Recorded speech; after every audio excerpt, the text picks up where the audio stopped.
استغفار کرو، توبہ کرو کہ یا اللہ اس کا حق ادا نہیں ہوا، آپ نے مجھے حکم دیا ہے زکات دو، مجھے حکم دیا ہے عشر دو، مولا مجھ سے حق ادا نہیں ہوا، دے کر تکبر نہ کرو، عاجزی کرو، عاجزی کرو، اور اپنے آپ کو یہ نہ سمجھو میں یوں ہوں، خدا کا شکر ادا کرو، خدا نے تمہیں بانٹنے والا رکھا ہے، اللہ تعالیٰ نے تمہارے مال میں غریبوں کا حصہ رکھا ہے، اور اللہ پسند کرتے ہیں ہم نے جو تمہاری ڈیوٹی لگائی ہے نا، امانت داری کے ساتھ اس کو ادا کر دو، ان غریبوں تک یہ حق پہنچا دو، یہ تمہاری ڈیوٹی ہے، اور ہم نے اس ڈیوٹی میں کوتاہی کر دی، بہت سے تو دیتے ہی نہیں ہیں، اور بہت سے دینے میں دکھلاوا کرتے ہیں، ہاں جی ہمارے گھر کے باہر نا آٹا لینے والوں کی لائن لگی رہے، پتہ چلے جی چوری صاحب بڑے سخی ہیں جی ماشاءاللہ ہیں، اخباروں میں جناب 2000 روپے دے کر پھر ہم تصویریں کھنچوا کے سوشل میڈیا پہ نشر کریں جی ہم نے غریبوں کو سلائی مشینیں دے دی ہیں جی، ہم نے جناب غریبوں میں آٹا بانٹ دیا ہے، یاد رکھو یہ جو تم نے دکھلاوا کیا ہے خدا کے ہاں اس کی کوئی جزا نہیں ہے،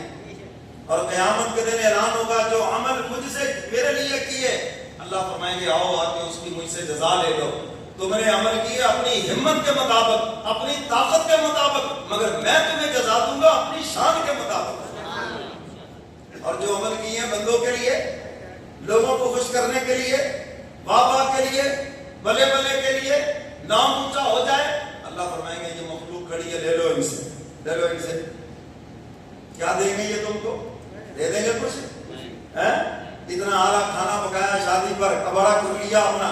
اور صرف 4 تعریفوں کے لفظ سننے کے لیے، بول سننے کے لیے، اور یہ تو وہ ہیں جو کھا کھو کے کیا کہتے ہیں ابا جی اور تو ٹھیک سی سالن کے سواد ہے کسی کا، بیچارے نے سارا کچھ ڈال دیا، پتہ نہیں سواد کہاں سے ملتا ہے، وہ بھی ڈال دیتا اس میں، وہ تمہارے منہ سے شوگر کا کلمہ تو نکل آتا کہیں سے، تم یہی کہہ دیتے کہ یار بہت اچھا، اس کی دلجوئی کے لیے کہہ دیتے، اور تو ٹھیک سی پر فلانی چیز ذرا باسی تھی، نہیں میں ذرا سمیل سی آ رہی تھی،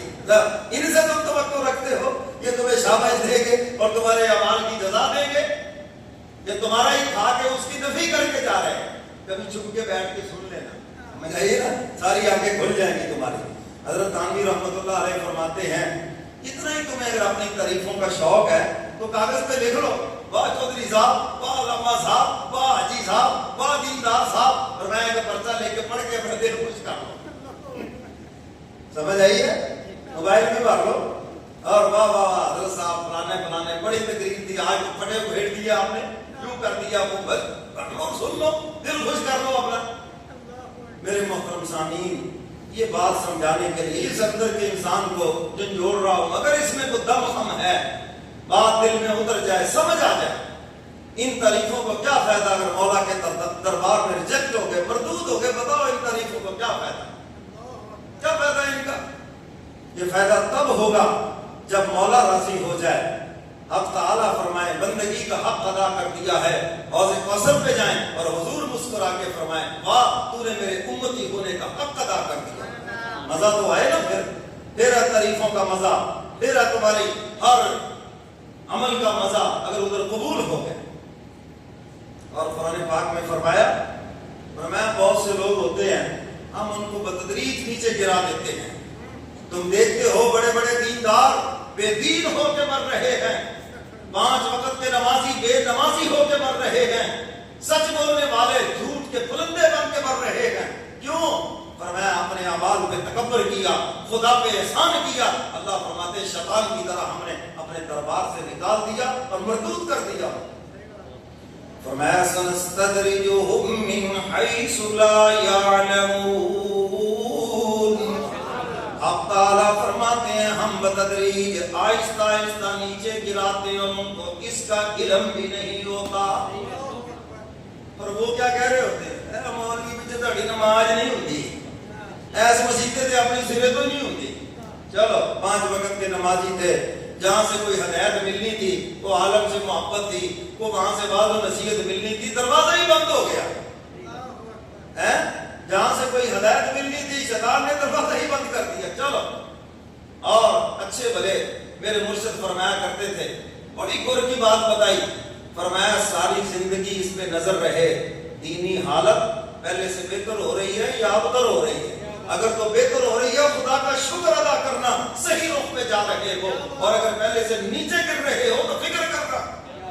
شیطان کے جال میں پھنس چکے اگر پہلے صرف نماز پڑھتے تھے، اب تمہیں تہجد کی بھی توفیق مل گئی، اب تمہیں اور نوافل کی توفیق مل گئی، خدا کا شکر ادا کرو، تمہاری یہ حالت بہتر ہو گئی ہے۔ اگر پہلے صرف زکات دیتے تھے، عشر واجب عشر دیتے تھے، اب اللہ نے فضل فرمایا صدقہ خیرات بہت کرتے ہو، کبھی تمہارا مال کسی بیوہ کے کام آ رہا ہے، کسی غریب بچی کے کام آ رہا ہے، اس کی شادی ہو رہی ہے، کوئی نوجوان جی کام جانتا ہے، پیسے نہیں ہیں، اس کو تم کام پہ کھڑا کر رہے ہو،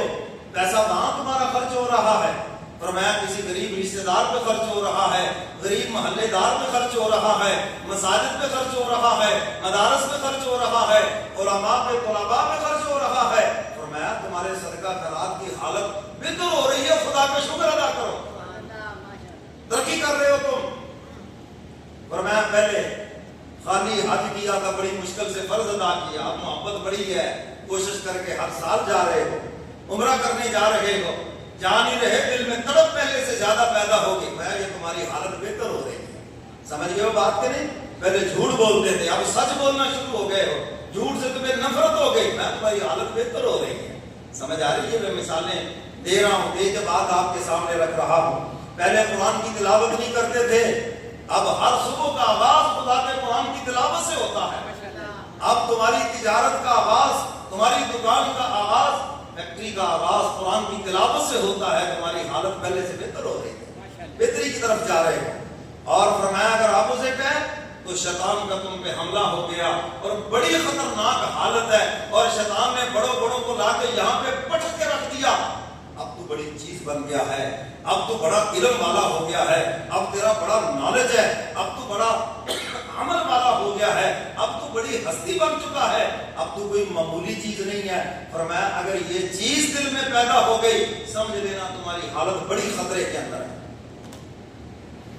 حضرت میرا نبی شیخ عبد القادر جیلانی رحمۃ اللہ علیہ باہر جا رہے ہیں، اوپر سے ایک بدری آ گئی اور کہنے لگے، اندر سے آواز آئی، عبد القادر جاؤ، آج سے تمہیں نماز معاف ہے۔ کہنے لگا استغفر اللہ استغفر اللہ، نماز تو میرے نانے کو معاف نہ ہوئی، مجھے کیسے ہو جائے؟ میں تو دیکھتا ہوں میرا مصطفیٰ ایک ہاتھ ابو بکر کے کندھے کے اوپر، ایک ہاتھ عمر فاروق کے کندھے کے اوپر، اور آخری منظور وفات میں میرے کملی والے پیغمبر کے پاؤں مبارک زمین پہ گھسڑ رہے ہیں، اور حضور اس حالت میں مسجد کے اندر تشریف لا رہے ہیں۔ جب حضور کو نماز معاف نہیں تو عبد القادر کو کہاں سے معاف ہو گئی؟ فرمانے لگے یہ شیطان مردود ہے، میرے اور آپ جیسا کو ہوتا وہاں ہے، لو جی اور اسی پہنچی ہستی بڑھ کے ہوتا بدلا، جو بھی آواز آ گئی ساری تو وہ تو آواز آ گئی ہے، ہوں نے مان لو من کرو، ہم پتہ نہیں کیا کیا جملے بولتے، لیکن وہ کامل انسان تھا، مٹا ہوا انسان تھا۔ اعوذ باللہ پڑھ کے فرمانے لگے شیطان مردود ہے یہ، اور اس نے جاتے جاتے دوسرا حملہ کیا، عبد القادر آج تجھے تیرے علم نے بچا لیا، ورنہ میں نے بڑوں بڑوں کو یہاں لا کے پٹک کے رکھ دیا، بڑے بڑے میں نے الٹا کے رکھ دیا، عبادت گزار، عبادت کر کے جہنم کا ایندھن بنے، بڑے بڑے عبادت کرنے والے میں نے لا کے یہاں کھڑا کہ تو بڑی چیز ہے، تو عبادت کر کے بڑے مقام پہ پہنچ گیا ہے، اب تو بخشا بخش، میں نے بڑے بڑوں کو یہاں لا کے جہنم میں دھکیل دیا، آج تجھے تیرے علم نے بچا لیا۔ فرمانے لگے استغفر اللہ، یہ دوسرا حملہ کیا، مجھے میرے علم نے نہیں بچایا، مجھے میرے اللہ نے بچایا ہے۔ الا من رحم ربی، جس پہ وہ رحم کرتا ہے، جس پہ وہ فضل کرتا ہے، وہی تیرے بات سے بچتا ہے۔ میرے محترم سامعین، آج بڑوں بڑوں کو یہ غلط فہمی لگ گئی، بڑا نالج ہے جی، ہم نے بڑی کتابیں پڑھی ہے جی، بڑا مطالعہ ہے جی، ہم تھوڑے موٹے مولوی کو کیا جانتے ہیں۔ یاد رکھو دین جو ہے یہ باتوں کا نام نہیں، بحث مباحثے کا نام نہیں ہے، یہ مطالعے کا نام نہیں، یہ تو عمل کا نام ہے۔ عمل سے زندگی بنتی ہے، جنت بھی اور جہنم بھی، یاد رکھنا۔ یہ خاکی اپنی فطرت میں نہ نوری ہے نہ ناری ہے، بات عمل کی ہے، اور قیامت کے دن سوال بھی یہی ہوگا، بتاؤ اپنے علم کے اوپر عمل کتنا کیا، یہی سوال ہوگا، عالم سے بھی ہوگا، غیر عالم سے بھی ہوگا۔ آج لوگ کہتے ہیں جی ہم تو عالم نہیں، ہم سے کون سا پوچھا جانا ہے، آپ نہیں عالم بنے، پہلے سزا یہ بھی تو ملے گی۔ عالم بننا تو فرض کفایہ ہے، لیکن اتنا علم دین کا حاصل کرنا جس سے آپ حلال اور حرام کو پہچان لیں، یہ ہر کلمہ پڑھنے والے کے اوپر فرض ہے۔ طلب العلم فریضۃ علی کل مسلم و مسلمہ، فرمایا اتنا علم حاصل کرنا جس سے آپ نماز روزہ پہچان جائیں، حلال کو پہچان جائیں، حرام کو پہچان جائیں، اللہ تعالیٰ کی ناراضگی اور اس کی مہربانی کو سمجھ سکیں، اتنا تو سب پر ضروری ہے۔ تو میرے محترم سامعین، پہلے یہ پوچھا جائے گا اتنا کیوں نہ سیکھا، دنیا میں آنے کا مقصد کیوں نہ سمجھا، پہلے تو یہ پوچھا جائے گا۔ اور پھر اگلی بات ہوگی جو علم تھا اس پہ عمل کتنا کیا، کتنا عمل کیا، بتاؤ۔ آج تو بڑے دعوے کرتے ہو جی بڑا موٹا مولوی ابا لڑ نہیں دیتے، میں کیوں سمجھنا ہے مولویاں ہے جی، بالکل ٹھیک ہے، آپ کو سمجھنا بھی نہیں چاہیے۔ تو میرے محترم سامعین، یہ سوال نہیں ہوگا، سوال یہ ہوگا جو علم ہے اس پہ عمل کتنا۔ اچھا آپ مجھے یہ بتائیں کہ سارا مجمع بیٹھا ہے، جھوٹ بولنا ثواب ہے یا گناہ؟ جی بولو، اسی لیے صبح شام بولتے ہیں بھئی، جب آپ کو سب کو پتا ہے جھوٹ بولنا گناہ ہے، چاہے وہ کاروبار ہو، چاہے مسجد ہو، چاہے بازار ہو، سب کو پتا ہے جھوٹ بولنا گناہ ہے، بازارے بول رہے ہیں بیٹھے، کیوں جی؟ یہی پوچھا جائے گا کہ جو تمہارے پاس علم تھا اس پہ عمل کتنا ہے۔ یہ تو میں نے فار ایگزامپل ایک مثال دی ہے، بہت سے دین کے مسئلے آپ جانتے ہیں، آپ کو پختہ پتہ بھی ہیں، لیکن ہمارا عمل نہیں ہے، اس پر نہیں ہے ہمارا عمل۔ تو میرے محترم سامعین، اس آیت مبارکہ میں حق تعالیٰ فرماتے ہیں ہم متقین کے عمل کو قبول فرماتے ہیں، اور متقی وہ ہے جو گناہوں سے بچنا شروع کرتا ہے۔ فرمایا اعدت للمتقین، اللہ فرماتے ہیں ہم نے جنت بھی متقین کے لیے تیار کی ہے۔ سمجھ آئیے بات کریں، متقین کے لیے ہم نے جنت تیار کر رکھی ہے، اور متقی انسان اس وقت بننا شروع ہوتا ہے جب اللہ کے خوف سے یا اللہ کی محبت میں گناہوں سے بچنا شروع ہو جاتا ہے، یہ دل میں فکر لگ جاتی ہے، جھوٹ بولنا نہیں، جھوٹ سننا نہیں، میں نے کسی پہ بہتان نہیں باندھنا، میں نے اس کام سے غیبت نہیں سننی، موسیقی نہیں سننی، میں نے ان نگاہوں سے کسی غیر محرم کو نہیں دیکھنا، میں نے ان ہاتھوں سے کوئی گناہ نہیں کرنا۔ جب یہ کوشش شروع ہو جائے، نتیجہ تو آگے ہے نا، 100% ان سے بات، یہ تو ایک اگلا اعلیٰ مقام ہے، اللہ ہم سب کو نصیب فرمائے۔ لیکن جو شروع ہو گیا، جس نے یہ کام شروع کر دیا، آج سے جس جس چیز کا پتہ ہے، جس جس مسئلے کا پتہ ہے، عمل شروع کر دیا، جہاں جہاں سے روکا ہے رکنا شروع کر دیا، اللہ اس بندے کا نام متقین کی لسٹ میں درج فرما دے۔ کیا احسان ہے اس کا بندوں پر۔ اللہ مجھے اور آپ کو قرآن و سنت پہ عمل کی توفیق عطا